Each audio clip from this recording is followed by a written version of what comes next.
Evaluate करें the above options in contrast with the existing scheme. आपने previous जब ऐसा एक क्वेश्चन किया था and that question was example number 3, उसमें एक एग्जिस्टिंग पॉलिसी थी और न्यू ऑप्शन एक था। इसमें एक एग्जिस्टिंग पॉलिसी और 2 नए ऑप्शंस हैं। तीनों सिचुएशन का बेटे हमने कंपैरिजन करना है और फिर डिसाइड करना है कि हमें मैनेजमेंट की एडवाइस को ओके करना चाहिए या फिर नहीं। तो पढ़ते हैं। Zircon Limited manufactures and supplies footballs for both the domestic and international markets. Following information is available from the company's records. Number of skilled workers 250 हैं जनाब, और standard working hours per month है 200। एक काम कीजिए तो मल्टीप्लाई करो, कितने 50,000 हमें टोटल आवर्स जो रिक्वायर्ड हैं वो standard working hours 50,000, actual hours per unit of output, और एक यूनिट बनाने के लिए जो टाइम चाहिए वो हमें चाहिए 1.5। मुझे एक बात बताओ, अगर आपके पास टोटल टाइम हो और टाइम पर यूनिट भी क्वेश्चन में गिवन हो, क्या इन दोनों इंफॉर्मेशन की बेस पे यूनिट्स टू बी प्रोड्यूस्ड आप कैलकुलेट कर सकते हो? कर सकते हैं ना? कैसे कर सकते हैं ये देखो। टोटल टाइम, अगर मेरे पास टाइम फॉर 1 यूनिट हो और हमसे कहा जाए टोटल टाइम फाइंड आउट करो, तो क्या करेंगे बेटे? यूनिट से मल्टीप्लाई। तो बेटे अगर ये फाइंड आउट करना हो तो आपके पास ये 2 इंफॉर्मेशन होनी चाहिए, तो क्या करोगे? Total time divided by time per unit. Total time कितना है एंड टाइम पर यूनिट 1.5, तो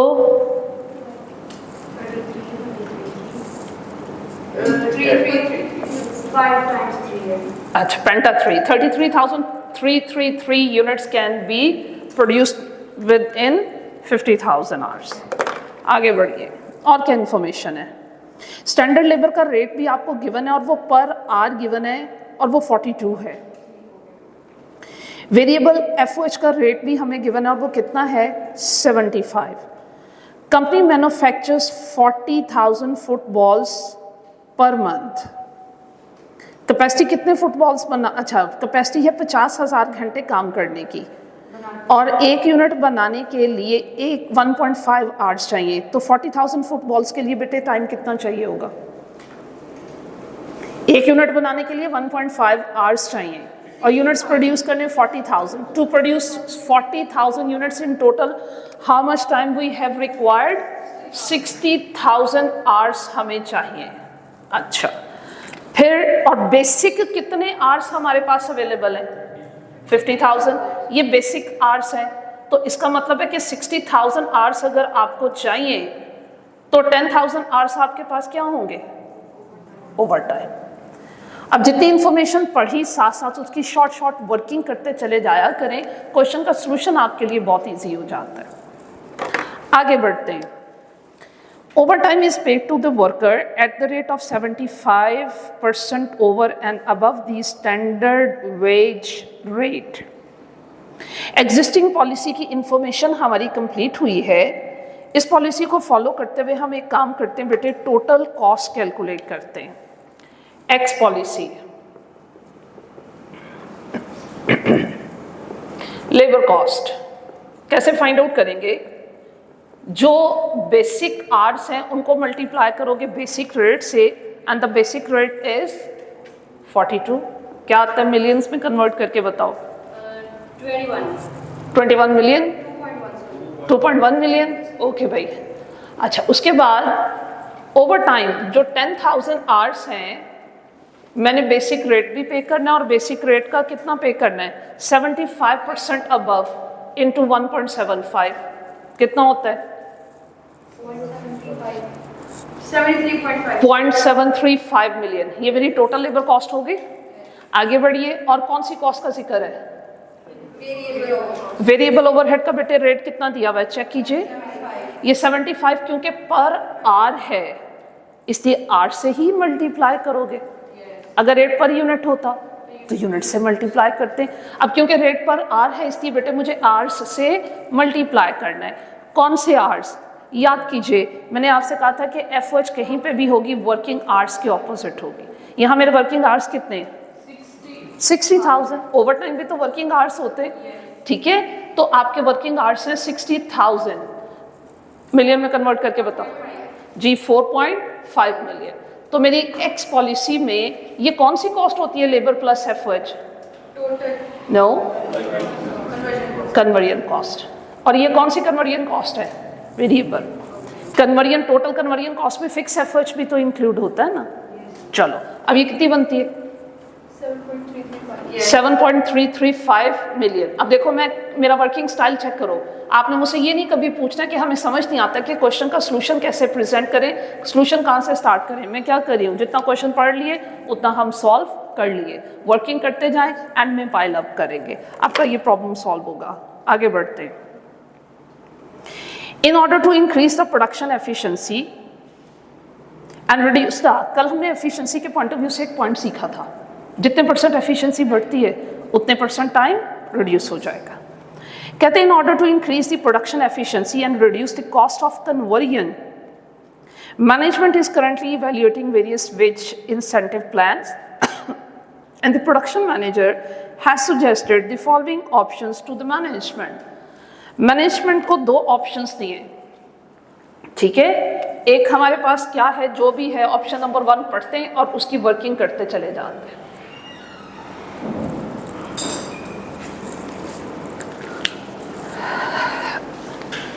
ऑप्शन नंबर 1 क्या है, इंट्रोड्यूस कर दें पीस वेज सिस्टम।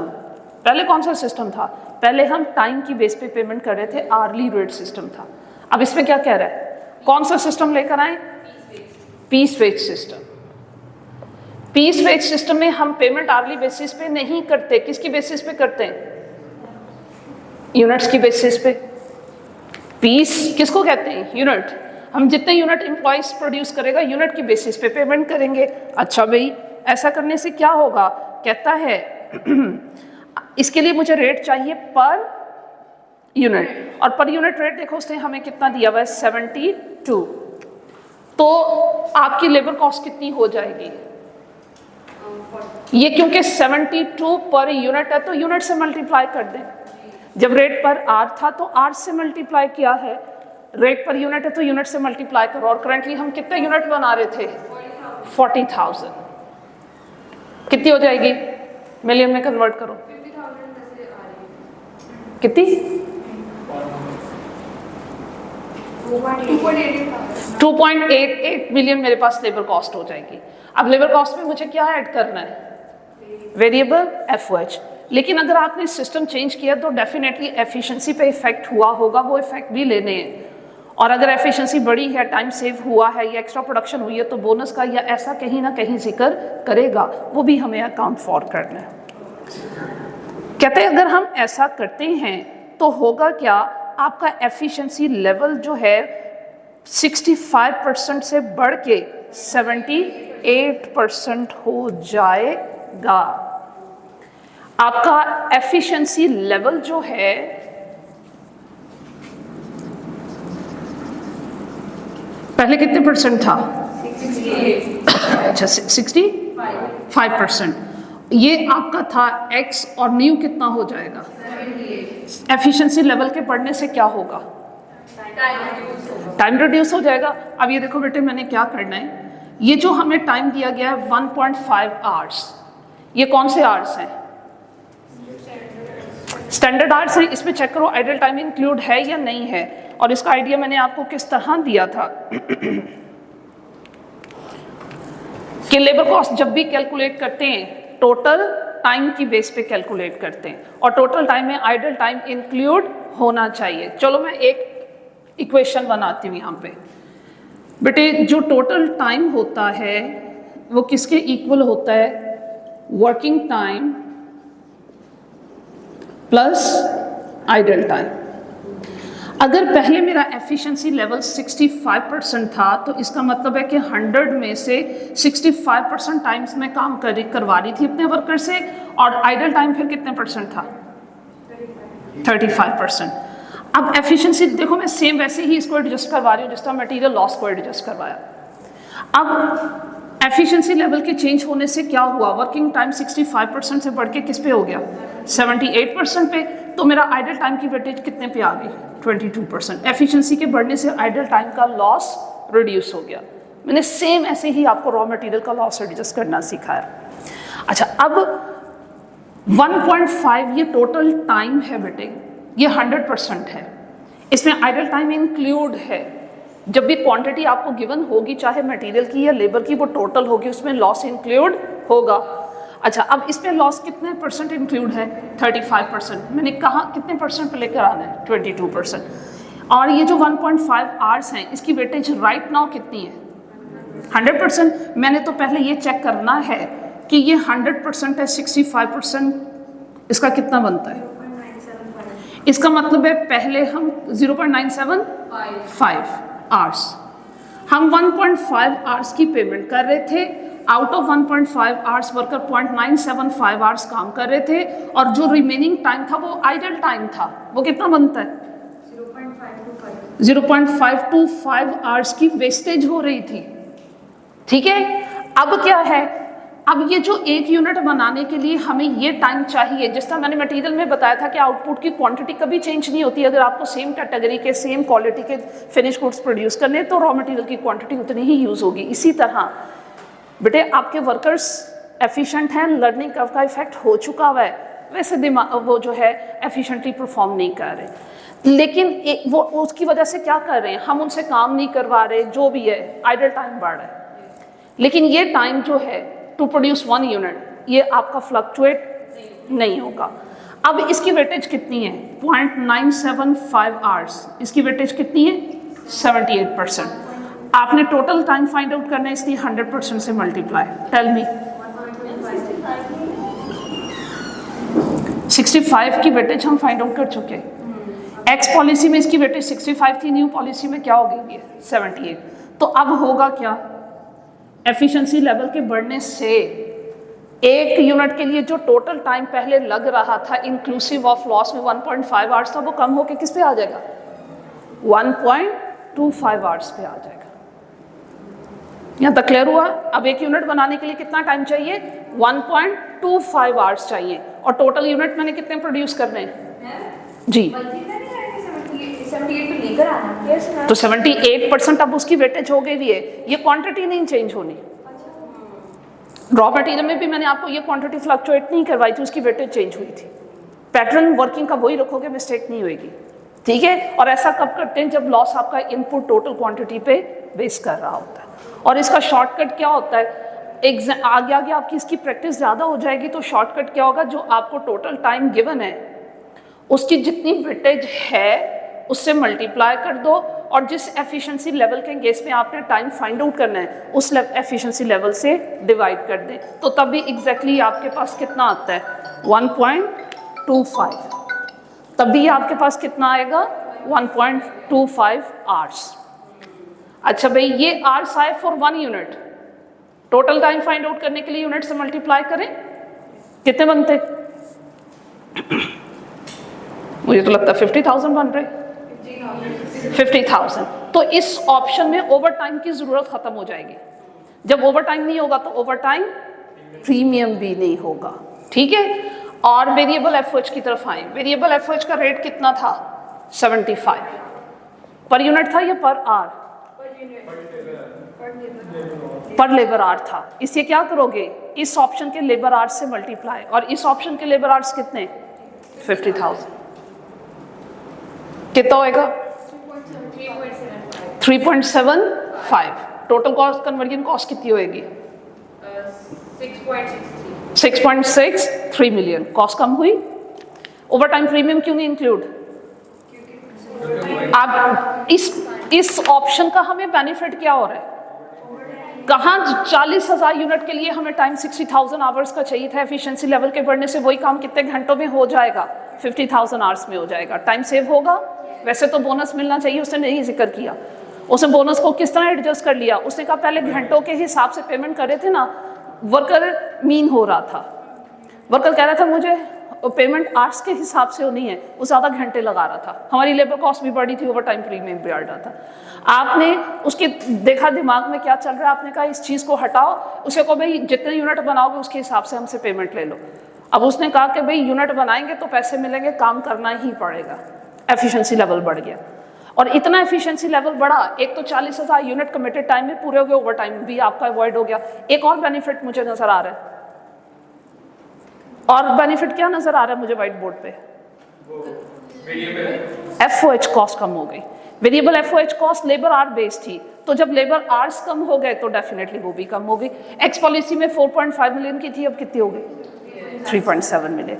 इसलिए ऑप्शन नंबर 1 में टोटल कॉस्ट का कंपैरिजन करें, एक्स पॉलिसी से अगर ऑप्शन 1 की कॉस्ट का कंपैरिजन करें वो डिक्रीज हो रही है, तो अभी तो एक्स पॉलिसी एक्सक्लूड हो गई हमारे डिसीजन मेकिंग से, ऑप्शन नंबर 1 वायबल लग रहा है। लेकिन फाइनल डिसीजन के लिए मुझे ऑप्शन नंबर 2 को भी सॉल्व करना पड़ेगा। Try to solve that.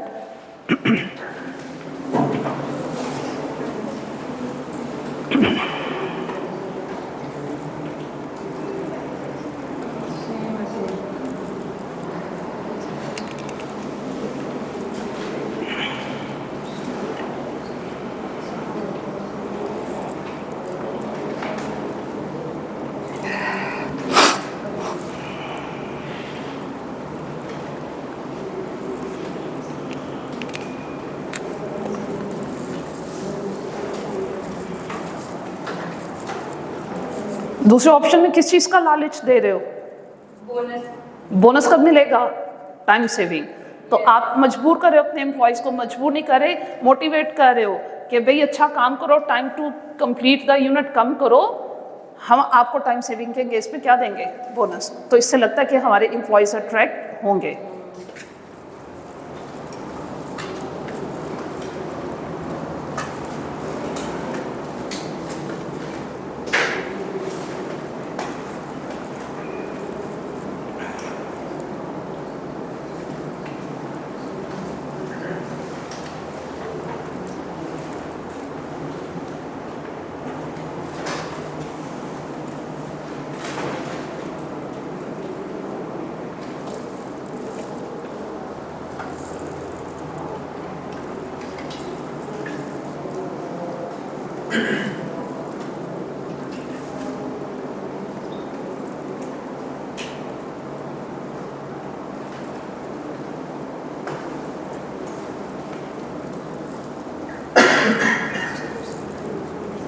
Try कर रहे हो? चलो मुझे भी सॉल्व करवाइए, देखते हैं क्या किया आपने सॉल्व। ऑप्शन नंबर 2 में क्या ऑफर कर रहा है? ऑफर क्या किया उसने? बोनस। और लेकिन बोनस के लिए उसने कंडीशन क्या लगाई कि एक यूनिट 1.5 आवर्स नहीं लेगा, 1.4 आवर्स लेगा। अच्छा भाई इसके आवर्स निकाल लो, 1.4, ये कुछ और कहा था उसने, that was something else ना। Introduce a monthly group bonus plan with a guaranteed, ये मिनिमम गारंटेड सैलरी याद आ रही है? ये हम डिस्कस किए थे।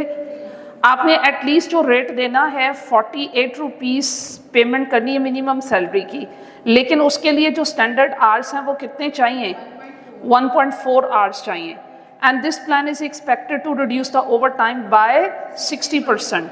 अच्छा एक काम करते हैं, ओवर टाइम को 60% अगर हम कम कर दें तो कितने परसेंट पे आ जाएगा? 4000 रह जाता है, प्लस बेसिक आवर्स तो वही होंगे 50,000। ये आवर्स कितने बनते? 54,000। लेकिन वो पॉलिसी क्या कह रही है? 1.4 इंटू 40,000 यूनिट्स थे, कितना बनते हैं? अब ये देखो, सॉल्यूशन करते वक्त एक चीज़ और कीजिएगा। आप कह रहे हो कि अगर इस पॉलिसी को कैरी फॉरवर्ड करते हैं तो हमें लगता है कि काम कितने घंटों में पूरा हो जाएगा? 54,000 आवर्स में काम पूरा हो जाएगा। लेकिन आपने एटलीस्ट 56,000 आवर्स की पेमेंट की कमिटमेंट की है, ठीक है? आपने कहा है कि 56,000 आवर्स की तो हम आपको सैलरी पे करेंगे ही करेंगे, लेकिन उन्होंने काम कितने घंटों में कर लिया? 54,000। अब मिनिमम सैलरी जब कैलकुलेट करोगे वो 56,000 आवर्स की बेस पे होगी, जितने आवर्स की आपने गारंटी दी हुई है, जबकि एक्चुअल लेबर कॉस्ट कितने आवर्स पे बेस करी होगी? 54,000 आवर्स पे। सैलरी किसके ऑपोजिट, लेबर कॉस्ट किसके ऑपोजिट कैलकुलेट करोगे? 54,000 आवर्स के बेस पे या 56,000? 56,000, क्योंकि जो एक्चुअल सैलरी मैंने आपसे बात की थी मिनिमम गारंटेड सैलरी से कम नहीं होगी। अब जब मैंने इस ऑप्शन में लेबर कॉस्ट कैलकुलेट करना है तो मैंने क्या करना है, 56,000 मल्टीप्लाइड बाय रेट, और उसने रेट कितना कहा है 48 मिलियन में, बताओ 2.68 मिलियन की मिनिमम गारंटेड सैलरी बन रही है, और ये एक्चुअल से बेटे कम बन रही है सैलरी। तो इसलिए आपने क्या करना है, उसको एटलीस्ट जो पे करोगे वो आपने पे करना है उसे 2.68 मिलियन। What about FOH? आपकी इनडायरेक्ट एक्सपेंस बेस करता है हमेशा आवर्स वर्कड पे। इस ऑप्शन में आपका वर्कर कितने घंटे काम कर रहा है, पेमेंट आप कितने टाइम पीरियड की कर रहे हो, 6,000, 2,000 आवर्स आपका आइडल टाइम है, एक्स्ट्रा टाइम है, उसके गेस पे पेमेंट कर रहे हो, वर्कर काम नहीं कर रहा।